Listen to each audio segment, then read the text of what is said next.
Hello, guys. My name is Matthias Oppitz, and I'm the executive board member for sales, logistics, and central functions of the German discounter Lidl.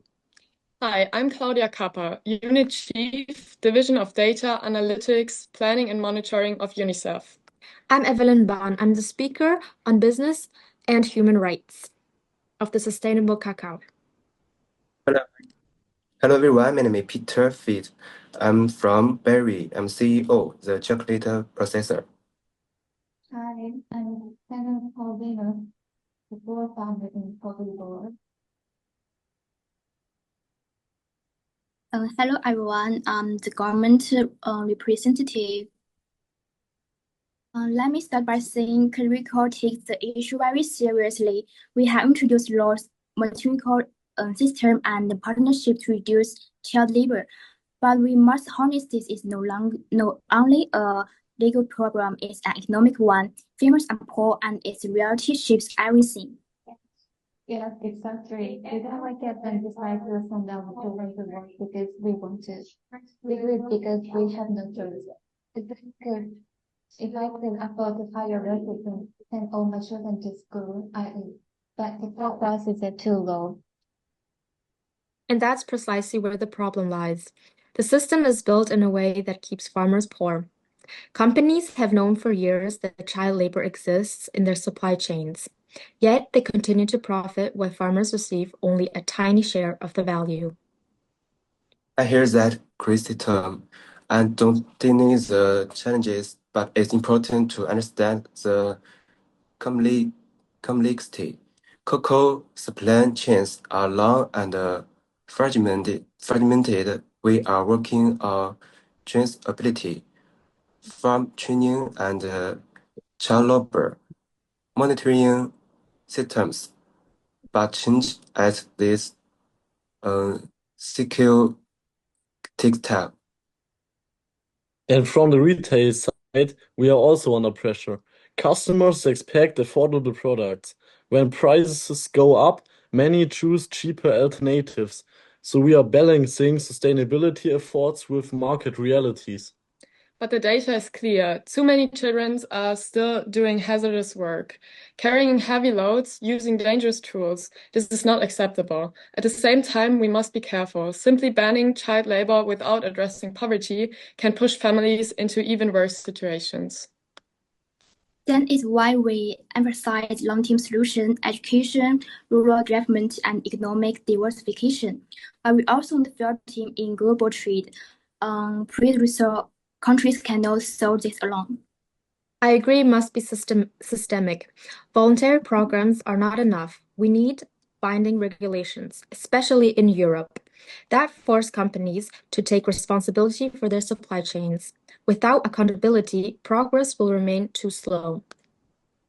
Regulation can help, but it must be tactical. If we push too hard without considering local uh, real realities, we risk united consequence like excluding small farmers from the market.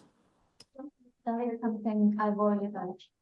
Companies start buying from farmers like me because they're afraid of child labor. What happened to us? We need support, no exclusion. That's why transparency is key. We need to know where cocoa comes from and under what condition it is produced.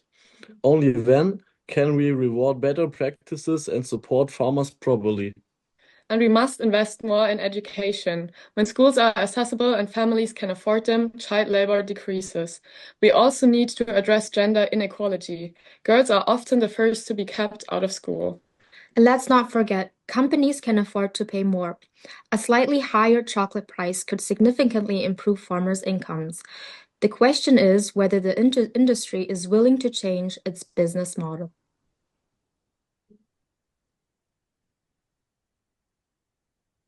We are moving in the direction, but it requires alignment across the entire sector.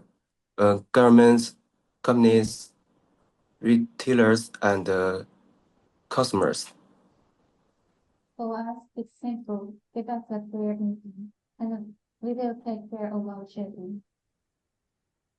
If I may conclude, what we've heard today shows that everyone is right, and yet the problem persists.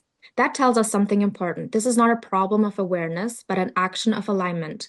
Child labor in cacao is not just a supply chain issue. It's a poverty issue, a governance issue, and a shared responsibility issue. If farmers remain poor, child labor will remain. If companies are not fully accountable, progress will remain limited.